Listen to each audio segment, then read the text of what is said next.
নমস্কার সকলকে। পার্শ্ব শিক্ষক ঐক্যমঞ্চের পক্ষ থেকে সকলকে সংগ্রামী অভিনন্দন জানাই। আমাদের আজকে এক বিশেষ দিন, গোটা রাজ্যের কাছে একটা বিশেষ দিন, সেই সঙ্গে পার্শ্ব শিক্ষকদের কাছেও অবশ্যই একটা বিশেষ দিন হতে চলেছে আজকের দিনটা। রবীন্দ্র জয়ন্তীর সকলকে শুভেচ্ছা জানাই সংগঠনের পক্ষ থেকে। সে সঙ্গে নতুন যে সরকার গঠিত হতে চলেছে বা হয়েছে, যাই বলুন না কেন, তাদের সকল মন্ত্রী, উপদেষ্টা সহ সকলকে পার্শ্ব শিক্ষক ঐক্যমঞ্চের পক্ষ থেকে শুভেচ্ছা এবং শুভকামনা জানাই। এই সরকারের কাছে একজন পার্শ্ব শিক্ষক হিসেবে চাওয়া, আকাঙ্ক্ষা অনেক বেশি এবং অনেক কাঙ্ক্ষিত এই সরকার আমাদের কাছে।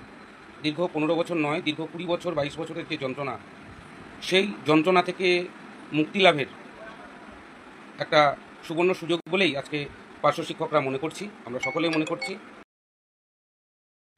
পার্শ্ব শিক্ষকদের সাপ মুক্তি ঘটবে। এটা আমার আপনার সকলের একই আশা, এবং সেই আশা কবে পূরণ হবে সেটা এখন দেখার। আমরা চাইছি যত দ্রুত সম্ভব যাতে আমরা একটা সুখবর পাই, আমরা দীর্ঘ যে লড়াই, যন্ত্রণা, সেই যন্ত্রণা থেকে আমরা মুক্তি পাই। কল্যাণী আন্দোলন থেকে আমরা যে ব্যবহার এই সরকারের কাছ থেকে পেয়েছিলাম, বিগত সরকারের কাছ থেকে, তারপর উপর যে আঘাত, যে প্রত্যাঘাত আমাদের উপরে নেমে এসেছে, তাতে এটা আমাদের কাছে চাওয়া খুব অমূলক নয় যে সরকার বদলে ফেলা হোক। আমরা 2021 সালে প্রথম কোনো গণসংগঠন হিসাবে সরকার বদলে ডাক দিয়েছিলাম, সেটা হচ্ছে পার্শ্ব শিক্ষক ঐক্যমঞ্চের তরফ থেকে। আমরা সেবার পারিনি, আমরা সেবার ইউনাইটেড হতে পারিনি, আমরা সকলে একমত হতে পারিনি, তাই সেবার ব্যর্থ হয়েছিলাম। কিন্তু 2026 সালে রাজ্যের সকল পার্শ্ব শিক্ষক একত্রিত হয়েছে, শেষ বেলায় হলেও ইউনাইটেড হয়েছে। আর তার ফলশ্রুতিতেই আপনারা দেখতে পাচ্ছেন যে তৃণমূল কংগ্রেস শুধু সরকার থেকে নয়, রাজনৈতিকভাবে ধুয়ে মুছে সাফ পরিষ্কার হয়ে গেছে। আমরা সেই টাইমে বলেছিলাম শিক্ষকের বুকে লাথি, এটা সহ্য করবে না। পার্শ্ব শিক্ষক শিক্ষিকাদের উপর যে চরম আঘাত, দিনের পর দিন শুধু শোষণ নয়, শারীরিক আঘাত, একাধিক কেস, মামলা, পুলিশের লাঠি, সমস্ত কিছু সহ্য করেছি আমরা, যার ফলে আজকে আমরা বাধ্য হয়েছিলাম এই সরকারের পরিবর্তন ঘটাতে, এবং সেটাতে পার্শ্ব শিক্ষকরা সম্পূর্ণরূপে সফল। এখন বিষয় হচ্ছে এই সরকার আজ থেকে তাদের কার্যক্রম শুরু করেছেন। খুব তাড়াতাড়ি হয়তো মহাকরণে তাদের অফিসিয়াল কাজ যেগুলো সেগুলো শুরু হবে। তার আগেই আমরা তৎকালীন হবু মুখ্যমন্ত্রী মাননীয় শুভেন্দু অধিকারী মহাশয়ের সঙ্গে আমরা সুদূর নন্দীগ্রামে আমরা আমাদের টিম পৌঁছে গেছিলাম। সেখানে তার সঙ্গে আমরা সৌজন্য বিনিময় করেছি। তাকে আমরা পার্শ্ব শিক্ষকদের পক্ষ থেকে শুভেচ্ছা জানিয়েছি, অভিনন্দন জানিয়েছি। আমরা সত্যি সেদিন কোনো আমাদের দাবির কথা বলিনি, ইচ্ছাকৃতভাবে বলিনি, আর বলার মতো পরিবেশ ছিল না। কিন্তু আমাদের শুভেচ্ছা পেয়ে এবং আমাদের উপস্থিতিটা তিনি চরমভাবে উপলব্ধি করেছেন এবং তিনি অনুভব করেছেন। সবটাই তিনি বলেছি যে রাজ্যের খুব বেশি কথা বলার সুযোগ পাইনি, কারণ প্রচণ্ড ভিড় ছিল, আর ভিড় থাকাটাই স্বাভাবিক কথা। উনি আমাদের যেটা রিপ্লাই দিয়েছেন, যেটা জানিয়েছেন, 9 তারিখের পরে, অর্থাৎ আজকের পরে যে কোনো দিন তিনি আমাদেরকে ডেকে নেবেন তার দপ্তরে। এটুকু কথা আমাদের সঙ্গে ওনার হয়েছে। আমরা আশা করছি যে কোনো দিন তিনি আমাদেরকে আবারও ডাকবেন এবং তার সাথে আমরা আবারও সাক্ষাৎ করে আমাদের দুঃখ, দুর্দশা, যন্ত্রণার কথা তার কাছ থেকে তার সঙ্গে শেয়ার করতে পারবো, এই আশা রাখছি। অন্যদিকে শিক্ষামন্ত্রী হিসাবে এখন পর্যন্ত যার নাম শোনা যাচ্ছে, যদিও এখনও সরকারিভাবে ঘোষণা হয়নি, মাননীয় শঙ্কর ঘোষ মহাশয়, শিলিগুড়ির সাংসদ, পেশায় শিক্ষক এবং অত্যন্ত ভদ্র ব্যক্তিত্ব, ডক্টরেট, তার সঙ্গেও আমাদের সুসম্পর্ক আছে। বিভিন্ন ইস্যুতে তার সাথে ফোনে কথাও হয়েছে আমার, এবং সেটা ইলেকশনের আগে। ইলেকশনের পরে আর কোনো যোগাযোগ হয়নি। তো যদি উনি শিক্ষামন্ত্রী হয়ে আসেন, নিশ্চিতভাবে রাজ্যের শিক্ষা ব্যবস্থার এক আমূল পরিবর্তন ঘটবে, এটা আমরা আশা করছি।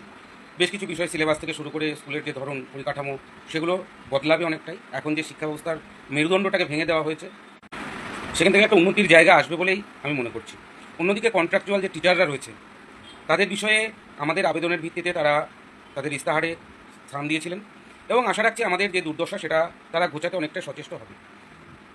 আমাদের প্রাথমিক দায়িত্ব, সে সঙ্গে আরও যে সমস্ত ছোট কিছু দাবি, সেগুলো আমরা নিশ্চয়ই আলোচনা করব। চাকরির বয়স 65 দাদা লিখছেন, প্রতিমা বর্মন ম্যাডাম লিখছেন, আরও অনেকে আমাকে বলেছেন, ট্রান্সফার, সিসিএল, আরও অনেক বিষয়গুলো রয়েছে, সেগুলো নিয়েও চর্চা হবে। এখন দেখা যাক আমাদের কবে সরকারিভাবে আমরা ডাক পাই, সেদিন আমরা। আমাকে অনেকেই প্রস্তাব দিয়েছেন যে শিক্ষামন্ত্রী এবং মুখ্যমন্ত্রীকে একটা সম্বর্ধনা সভার আয়োজন করতে, সে বিষয়টাও মাথায় রেখেছি। এখন দেখা যাক ডেট কবে পাই, যদি পাই নিশ্চয়ই সে ব্যবস্থা। এখন আমাদের যেটা আশু কাজ, নিজের নিজের এলাকায় শাসক দলের যে বিধায়করা রয়েছেন তাদের সকলকে আমরা সম্বর্ধনা দেব। তার জন্য চিঠি যেটা দিতে হবে সেটা ইতিমধ্যে সামাজিক মাধ্যমে আমরা দিয়ে দিয়েছি।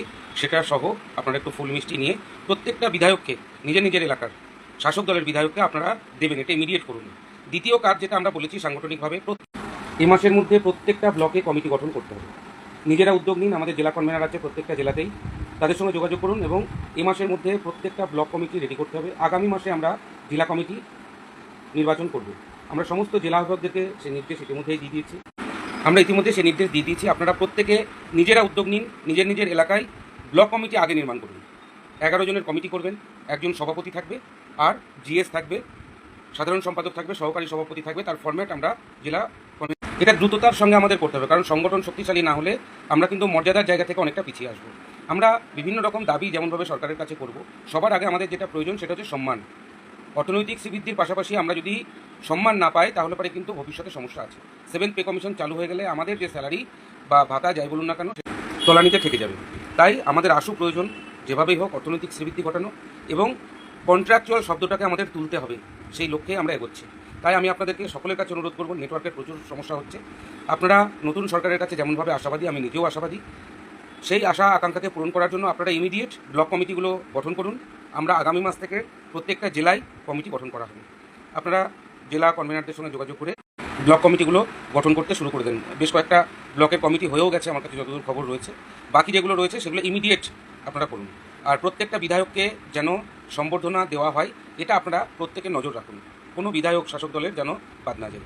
শুভেন্দু অধিকারী মহাশয়, আমাদের মাননীয় মুখ্যমন্ত্রী, তার এলাকাতে যে সমস্ত পার্শ্ব শিক্ষকরা রয়েছেন তারাও স্থানীয়ভাবে এই সম্বর্ধনা, আমাদের ভাবী শিক্ষামন্ত্রী সম্ভাব্য মাননীয় শঙ্কর ঘোষ মহাশয়, উনি আগামীকাল শিলিগুড়ি যাবেন।